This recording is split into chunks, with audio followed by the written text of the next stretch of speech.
ስንዱ ሁሌም ጎበዝ ተማሪ ነበረች ከልጅነቷ ጀምሮ። መምህራን በዲሲፕሊኗ ያደንቋታል፣ ትልልቅ ሰዎች ደግሞ ልዩ ተሰጥኦ ያላት ናት ይሏታል። ነገር ግን ከዚህ ብልህነት፣ ከዚህ ጎበዝ ተማሪነት በስተጀርባ ከሰዎች ጋር ለመግባባት የምትቸገር ልጅ ነበረች ይላሉ።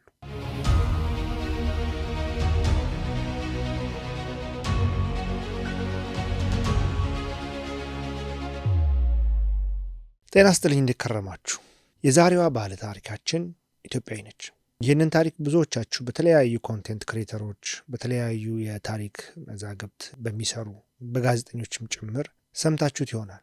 ዛሬ እሱን ታሪክ ለመድገም ሳይሆን፣ በእርግጥ ታሪኩን በድጋሚ እናመጣዋለን እዚህ ትረካ ላይ። ነገር ግን በዋናነት በዚህ ታሪክ ዙሪያ አንድ መጽሐፍ ያሳተመች አሜሪካዊት አለች፣ የሃርቫርድ የሥነ ጽሑፍ መምህር። በዚህ ታሪክ ዙሪያ ምን አለች? የዛን መጽሐፍ ሪቪው ነው የምናደርገው። በእርግጥ ታሪኩ እጅግ አሳዛኝ ነው። ይህ በሜላኒ ቴስትሮም ሃፍዌይ ሄቨን የተሰኘ መጽሐፍ ላይ የተመሰረተው የስንዱ ታደሰና የትራንግ ፋንግ ሆ አሳዛኝ ታሪክ ነው። የእንግሊዝኛውን ወደ አማርኛ እንደመለስኩት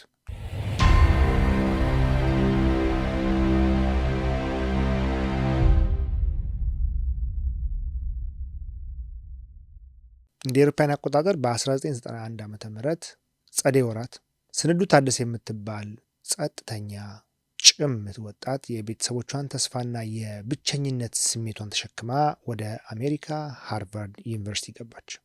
ዓመተ ምህረቱ በፈረንጆቹ ነው። በኢትዮጵያ ተወልዳ በከፊል አሜሪካ እንዳደገች ይነገራል። ስንዱ ሁሌም ጎበዝ ተማሪ ነበረች ከልጅነቷ ጀምሮ። መምህራን በዲሲፕሊኗ ያደንቋታል፣ ትልልቅ ሰዎች ደግሞ ልዩ ተሰጥኦ ያላት ናት ይሏታል። ነገር ግን ከዚህ ብልህነት፣ ከዚህ ጎበዝ ተማሪነት በስተጀርባ ከሰዎች ጋር ለመግባባት የምትቸገር ልጅ ነበረች ይላሉ። እንዳልኳችሁ ይህ በሜላኒ የተጻፈው መጽሐፍ ላይ ያለው የስንዱ ማንነት ነው። ትክክለኛውን የስንዱ ማንነት በተለያዩ አጋጣሚዎች ብዙ ጸሐፍት ጽፈውት አይቻሉ። ከመጀመሪያው ከሰው ጋር መግባባት ችግር ነበረባት ወይስ ሃርቫርድ ከመጣች በኋላ የፈጠረባት የብቸኝነት ስሜት? የሆነ ሆኖ ለብዙዎቹ ሃርቫርድ ገነት ይመስላል። ጥንታዊ የጡብ ህንፃዎች፣ በሰው የተጨናነቁ የመማሪያ አዳራሾችና ተማሪዎች በእኩለ ሌሊት ስለ ፍልስፍና የሚከራከሩበት ቦታ ነው። ለስንዱ ግን ሃርቫርድ ብዙም ሳይቆይ ሌላ ቦታ ነበር የሆነባት። ከእሷ በስተቀር ሁሉም ሰው የራሱ ቦታ ያለው የሚመስልበት ስፍራ ነው። በቡድን ውስጥ ሲሆኑ ስንዱን ብዛም አትናገርም። ተራ ጨዋታዎችን እንኳን ማድረግ ይከብዳታል። የክፍል ጓደኞቿ በመኝታ ክፍሎችና በምግብ አዳራሾች ውስጥ ጓደኝነትን ሲመሰርቱ፣ ስንዱ ግን ምሽቶችን በግቢ ውስጥ ብቻዋን በዝምታ በመመላለስ ታሳልፍ ነበር። የብቸኝነት ስሜቷ ቀስ በቀስ እያደገ መታየት ጀመረ በግልጽ። አንዳንድ ተማሪዎች ቁጥብ እንደሆነች ይገልጿታል፣ ሌሎች ደግሞ ግራ የተጋባች ሆና ያገኟታል። ጥቂቶች ሊረዷት ሞክረው ነበር፣ ነገር ግን ከእርሷ ጋር የሚደረጉ ጨዋታዎች ብዙ ጊዜ የማይመቹ ይሆናሉ ይላሉ። ከሰዎች ጋር ለመቀራረብ ካላት ከፍተኛ ፍላጎት የተነሳ ሰዎችን አጥብቃ ትይዛለች ወይም ታስጨንቃለች። ሆኖም የጓደኝነትን ያልተጻፉ ሕጎች መረዳት አልቻለችም ነበር። በሃርቫርድ ብቸኝነት በትምህርት ውጤታማነት በስተጀርባ ሊደበቅ ይችላል ይላሉ። ስንዱም ውጤታማነቷን ቀጠለች። ፕሮፌሰሮች ስራዋን ያደንቃሉ፣ ያለማቋረጥ ታነባለች፣ ከማንም በላይ ራሷን ትገፋለች። ነገር ግን በስሜት ረገድ እየፈራረሰች ነበር። በዚህ መሃል ትራንግ ፋንግ ሆን የተባለችውን ቪየትናማዊት ተዋወቀች። ትራንግ የስንዱ ተቃራኒ ነበረች። ተጫዋች፣ ማህበራዊ ህይወት ያላት፣ ተወዳጅና ለመግባባት ቀላል የሆነች ልጅ ነበረች። ቪየትናማዊ አሜሪካዊ የሕክምና ተማሪ የሆነችው ትራንግ ረጋ ያለ ፈገግታና ትልቅ ህልም ያላት ናት። በራስ መተማመን የሚታይባት ልጅ ነበረች። ሌሎች ተማሪዎች በተፈጥሮ ወደ እሷ ይሳባሉ ይላሉ። አብረው መኖር ሲጀምሩ ስንዱ በመጨረሻ ህይወቷ እየተለወጠ እንደሆነ አመነች። ለስንዱ ትራንግ አብራት የምትኖር ሰው ብቻ አልነበረችም። የምትፈልገውን ነገር ሁሉ ምልክት የሆነችላት አይነት ጓደኛዋ ነበረች። በጓደኝነት በመረጋጋት ተቀባይነትና ፍቅርን ሰጥታታለች። ነገር ግን ትራንግ ግንኙነታቸውን በተመሳሳይ መንገድ አላየችውም። መጀመሪያ ላይ አብረው የመኖር ህይወታቸው የተለመደ ይመስል ነበር። አልፎ አልፎ አብረው ይወጣሉ፣ አብረው ያጠናሉ፣ ቦታዎችንና የዕለት ተዕለት ተግባራትን ይጋራሉ። ሆኖም ጊዜ እያለፈ ሲመጣ ትራንግ የሚያሳስቧትን ባህሪያት ማስተዋል ጀመረች። ስንዱ ሁል ጊዜ ስሜታዊ ቅርበትን ትጠይቃለች። ትራንግ ከሌሎች ጋር ጊዜ ስታሳልፍ ስንዱ ትበሳጫለች። ተራ የአብሮ ነዋሪዎች አለመግባባት ወደ ከባድ ስሜታዊ ግጭት መቀየር ጀመረ። እናም ትራንግ በትህትና ራሷን ለማራቅ ሞከረች። ስንዱ ግን እያንዳንዱን የግል ገደብ እንደ መገፋት ቆጠረችው። ሜላኒ እዚህ ጋር ከጻፈችው በተጨማሪ ሌላ አንድ ቦታ ያነበብኩት ታሪክ ምን ይላል? ትራንግ ከጊዜ በኋላ ከስንዱ ጋር በጓደኝነት አብረው አንድ ዶርም እየኖሩ ባለችበት አጋጣሚ ሌላ ከቪየትናም የመጣች ሰው በመተዋወቋ ነው ከስንዱ መራቅ የጀመረችው እና ስንዱ የብቸኝነት ስሜቱ ድጋሚ መጥቶ የወርሳት የጀመረው የመከዳትና የመገፋት ስሜት የተሰማት። እናም ውጥረቱ ቀስ በቀስ እና ሳይታወቅ እያደገ መጣ። ምንም አይነት የጩኸት ወይም የጸብ ሁኔታዎች አልነበሩ። በትንሿ የመኝታ ክፍል ውስጥ በየቀኑ የሚጨምር አለመመቻቸት ብቻ ነው የነበረው። ከዛ ክፍል ውጪ ሃርቫርድ እንደተለመደው ቀጥሏል። ተማሪዎች ወደ ክፍል ይቸኩላሉ። ወቅቱ የበረዶ ወቅት ነበርና መንገዶች በበረዶ ተሸፍነዋል። ፕሮፌሰሮች ስለ ስነ ጽሁፍና ፖለቲካ ያስተምራሉ። በዚያ ክፍል ውስጥ ግን ሁለት ወጣት ሴቶች ማንም ያልተረዳው አሳዛኝ ክስተት ላይ እየደረሱ ነበር። በስንዱ አእምሮ ውስጥ ብቸኝነቷ ወደ አባዜ የምንለው ኦብሰሽን እየተቀየረ ነበር። በሁለተኛው ዓመት የስንዱ ብቸኝነት ወደ ጨለማ አስፈሪ ስሜት ተቀየረ።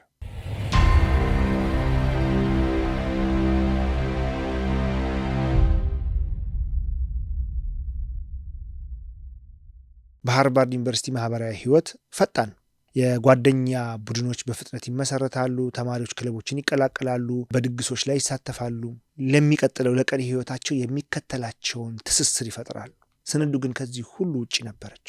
ሌሎች ተማሪዎች በምግብ አዳራሾች ውስጥ አብሮ ሲሳሳቁ፣ እሷ ግን መጽሐፎችን ዘርግታ ብቻዋን ተቀምጣ ትታያለች። ብዙ ጊዜ ወደ ቤተሰቦቿ እየደወለች ታለቅሳለች። እናቷ ትጨነቃለች። ነገር ግን ምን እየተፈጠረ እንዳለ በትክክል ለመረዳት በጣም ሩቅ ነበረች። ኢማጂን ጊዜው 1990ዎቹ ነው። በፈለግከው ጊዜ ቤተሰብ ደውለ ማግኘት ማናገር አትችልም። ስንዱ ጓደኝነትን አጥብቃ ትፈልጋለች። ሆኖም ሰዎች ወደ እሷ ከተጠጉ በኋላ ይርቃሉ። ንግግሮቿ በስሜት የተሞሉ ነበሩ።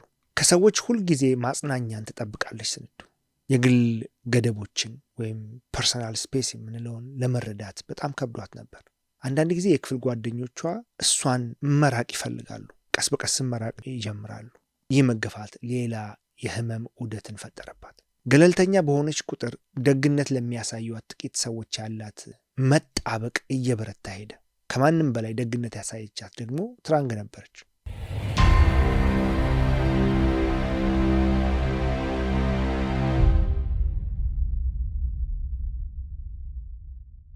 ትራንግ ፉንግ ሆ ታጋሽ ነበረች ይባላል። ውጥረቱ ቢጨምርም አሁንም አሳቢ ለመሆን ትሞክራለች። ነገር ግን ከስንዱ ጋር በአንድ ክፍል ውስጥ መኖር ስሜታዊ ድካምን ፈጠረባት።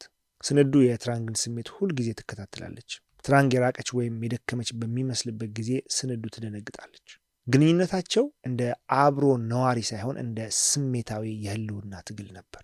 ትራንግ ከክፍሉ ስለመውጣት ለጓደኞቿ በሚስጥር አወራቻቸው። ያለችበትን አደጋ ግን ፈጽሞ አልገመተችም ነበር። ይህ በእንዲህ እንዳለ የስንዱ የአእምሮ ጤና እየተባባሰ ሄደ። ወደ ዩኒቨርሲቲው አማካሪዎች መሄድ ጀመረች። ስለ ድብርት፣ ባዶነትና ተስፋ መቁረጥ ተናገረች። ሆኖም አማካሪዎቹ እንኳን ሁኔታዋን ሙሉ በሙሉ ለመረዳት ተቸገሩ። ዛሬ ብዙ ሰዎች ስንዱ ከባድ ድብርት ወይም ሲቪር ዲፕሬሽን እና ከስብዕና ጋር የተያያዙ የአእምሮ ጤና እክሎች ሳይኖሩባት አይቀርም ብለው ያምናሉ።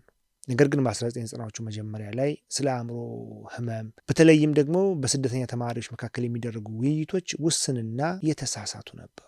በሃርቫርድ ብልህነት ስቃይን ሊደብቅ ይችላል። ስንዱም ምን ያህል መረጋጋት እንደ ራቃት ለመደበቅ የሚያስችል ብልህነት ነበራት። ረጅም ስሜታዊ ደብዳቤዎችን ትጽፋለች። ስለ ግንኙነቶች ትጨነቃለች። ትናንሽ ማህበራዊ ግንኙነቶችን ወደ ትልቅ የህይወት ክስተት ትተረጉማቸዋለች። እናም ግቢው ያያት ግራ የተጋባሽ ተማሪ እንደሆነች ነው። ጥቂቶች ግን ስለ ልቦናዋ እየፈራረሰ ያለ ወጣት መሆኗን አላስተዋሉ። ክረምት ሲቃረብ ትራንግ ሳታውቀው የስንዱን ዓለም የሚያፈርስ ውሳኔ ወሰነች። አብሮ ከሚኖርበት ክፍል ለመውጣት ነው ያቀደችው። ለትራንግ ይህ ተግባር ምርጫ ነበር። ለስንዱ ግን እንደ መከዳት ነው የተሰማት። ለእርሷ ዋጋ ያለው ብቸኛ ሰው እየተዋት እንደሆነ የተሰማት። በስንዱ አእምሮ ውስጥ ያ መገፋት ሊሸከሙት የማይችሉት ነው የሆነው። እናም በዛ የጸደይ ወራት የመጨረሻው ሴሚስተር የጸደይ ሴሚስተር በክፍል ውስጥ በከባድ ውጥረት ነበር የተጀመረው። በስንዱና በትራንግ ክፍል ውስጥ ትራንግ ሁኔታውን ለማረጋጋት ሞከረች። ጭቅጭቅን ራቀች። ከክፍሉ ውጪ ብዙ ጊዜ ማሳለፍ ጀመረች። ጓደኞቿ ስሜቷ እየተጎዳ እንደሆነ አስተዋሉ። ስንዱም አስተውላለች። እያንዳንዱ ትንሽ ለውጥ ያስፈራታል። ትራንግ ዘግይታ ካረፈች ስንዱ ትጨነቃለች። ትራንግ ትኩረት ካልሰጠች ስንዱ እንደ መገፋት ትቆጥረዋለች። በክፍል ውስጥ ያለው ስሜታዊ ጫና ችላ ሊባል የማይችል ሆነ። በሁለቱ ዶርም ውስጥ ክፍሉ እያልኩም ነግራችሁ ዶርማቸውን ነው። ሆኖም ከውጭ ሲታይ በሃርቫርድ ላይፍ እንደቀጠለ ነው። ተማሪዎች ለፈተና ይዘጋጃሉ፣ ክለቦች ዝግጅታቸውን ያደራጃሉ፣ የምረቃ እቅዶች የጨዋታዎች ርዕስ ናቸው። ማንም ሰው ከአንድ መኝታ ክፍል በር በስተጀርባ የስነ ልቦና አደጋ እየተከሰተ መሆኑን አላወቅም።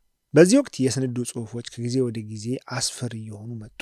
በሰው ዘር እንደተተወች በጽሑፎቿ ላይ ገለጸች። ሰዎች ሁልጊዜ በተሳሳተ መንገድ እንደሚረዷት አመነች። ለዘላለም ብቻዋን የመቅረት ፍርሃት ነበራት። ከዚያም ያ የፈራችው የመጨረሻው መርዶ መጣ። ትራንግ ከክፍሉ ለመውጣት በይፋ ወሰነችና ተስማማች። ለአብዛኞቹ ተማሪዎች አብሮ የመኖርን ሰው መቀየር ወይም ዶርም መቀየር ቀላል ነገር ነው። ለስንዱ ግን እሷን አቅፎ የያዛት የመጨረሻው ስሜታዊ መዋቅር ነው የፈረሰው። ሁኔታዋ በፍጥነት ተበላሸ። ኋላ ላይ አንዳንድ ሰዎች ሃርቫርድ ከዚህ በላይ ሊያደርግ ይችል ነበር ብለው ጠይቀዋል። የስነ ልቦና አማካሪዎች ከስንዱ ጋር ተገናኝተው ነበር። ተማሪዎች የማስጠንቀቂያ ምልክቶችን አይተዋል። ሆኖም ምንም አይነት ስርዓት እነዚህን ክፍተቶችን ሊያገናኝ አልቻለም። የአእምሮ ህመም ብዙ ጊዜ በትንንሽ ነገሮች ውስጥ ይደበቃል። ግራ የተጋባ ባህሪ፣ ከማህበራዊ ህይወት መራቅ፣ ከባድ ስሜታዊነት፣ የትምህርት ጫና፣ እያንዳንዳቸው ለብቻቸው ሲታዩ አደገኛ አይመስሉም። በአንድ ላይ ግን ገዳይ ናቸው።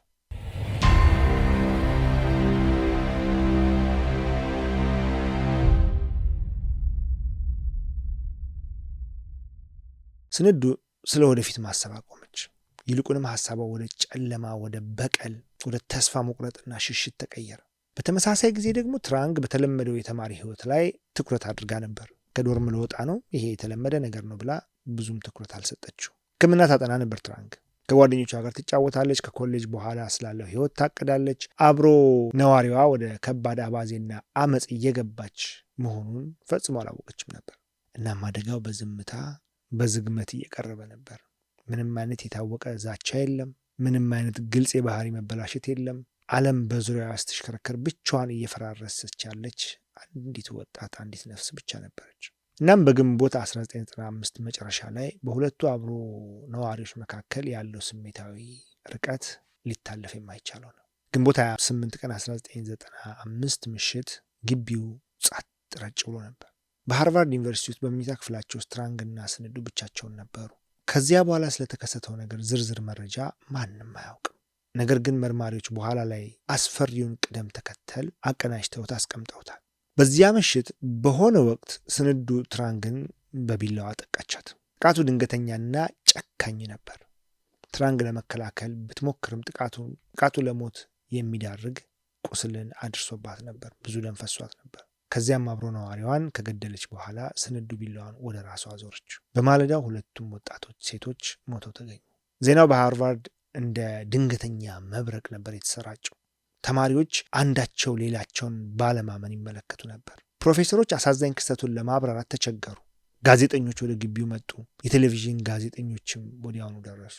እንዲህ ያለ ነገር በሃርቫርድ እንዴት ሊከሰት ይችላል? ሰዎች ለጉዳዩ ቀላል ማብራሪያ ለማግኘት ጥረትን አደረጉ። አንዳንዶች በትምህርት ጫና ላይ ያመሃኛሉ፣ ሌሎች የአእምሮ ህመምን ወቅሰዋል። አንዳንዶች ደግሞ ብቸኝነትን ምክንያት አደረጉ። ሌሎች ደግሞ የዩኒቨርሲቲው የምክር አገልግሎት ደካማ መሆኑን ጠየቁ። ነገር ግን ምንም አይነት ማብራሪያ የተከሰተውን ነገር ውስብስብነት ሙሉ በሙሉ ሊገልጽ አልቻለም። ሁለት የስደተኛ ሴት ልጆች፣ ሁለት ውጤታማ ተማሪዎች፣ የማይታይ ስሜታዊ ሸክም የተሸከሙ ሁለት ወጣት ሴቶች፣ አሁን ላይ ሁለቱም የሉ። ጓደኞቻቸው ትራንግን ሩህሩህ፣ አስተዋይና በጣም ተወዳጅ እንደነበረች ይገልጿታል። የእሷ ሞት የሚያውቋትን ሁሉ ነበር ያስደነገጠው። የስንዱ ታሪክ ግን የተለየ ምላሽን ፈጠረ። ብዙዎች ከፈጸመችው ግድያ በኋላ ለስንዱ ርኅራኄ ለማሳየት ተቸገሩ። ሆኖም ሌሎች ደግሞ ለዓመታት በዝምታት ስትሰቃይ የነበረች የአእምሮ በሽተኛ አድርገው አዩዋት። አደጋው ሃርቫርድ የማይመቹ ጥያቄዎችን እንዲጋፈጥ አስገደደው። ታዋቂ ዩኒቨርሲቲዎች የአእምሮ ጤናን እንዴት ይይዛሉ? ስንት የሚሰቃዩ ተማሪዎች ሳይታዩ ይቀራሉ? ብልህነት ስሜታዊ መፈራረስን ሊደብቅ ይችላል ወይ? ለቀናት ግቢው በሐዘንና በፍርሃት ውስጥ ቆየ። ተማሪዎች በዙሪያቸው ያሉትን መኝታ ክፍሎች በተለየ ዓይን ማየት ጀመሩ። በግቢው ውስጥ በጣም አስተማማኝ ተብሎ የሚታሰበው ቦታ በድንገት የግድያና የሕይወት የማጥፋት ስፍራ ሆነ።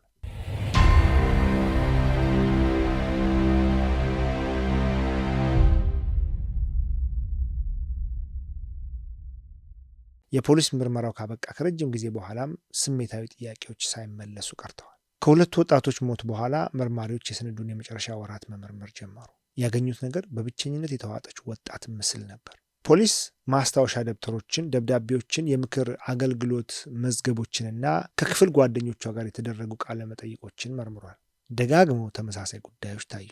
ብቸኝነት፣ የመከዳት ፍርሃት፣ ስለ ግንኙነቶች ከልክ በላይ መጨነቅ እና ስሜታዊ አለመረጋጋት።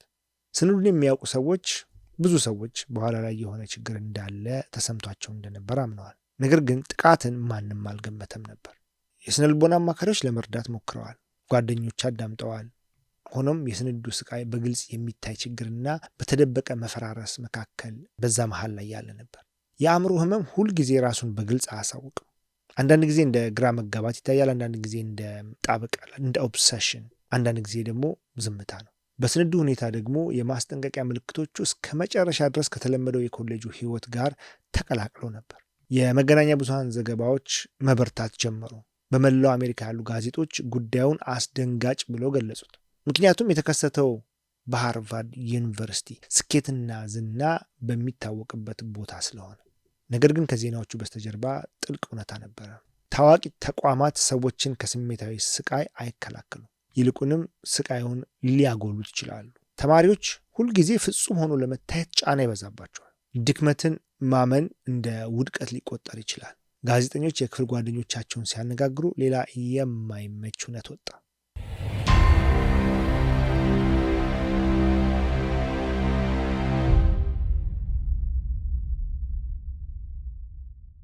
ብዙ የሃርቫርድ ተማሪዎች ከፍተኛ ብቸኝነት ይሰማቸው ነበር።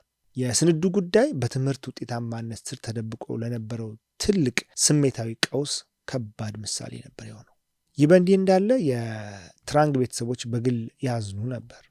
እሷን ያስታውሷት በአንድ ታዋቂ የወንጀል ታሪክ ውስጥ እንዳለች ሰለባ ሳይሆን ህልሟን ያለ ጊዜው እንደተቀጨ ሴት ልጃቸው ነበር።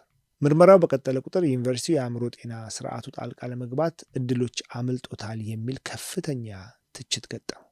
ከአደጋው በኋላ ባሉት ወራት የሃርቫርድ ዩኒቨርሲቲ ገጽታ ራሱ ለምርመራ ቀረበ። ለብዙ አስርት ዓመታት ሃርቫርድ ስኬትን፣ ብልህነትንና እድልን ይወክል ነበር። ነገር ግን የሜላኒ ቴርንስትሮም መጽሐፍ የከፍተኛ ትምህርትን ሌላ ገጽታ አጋለጠው።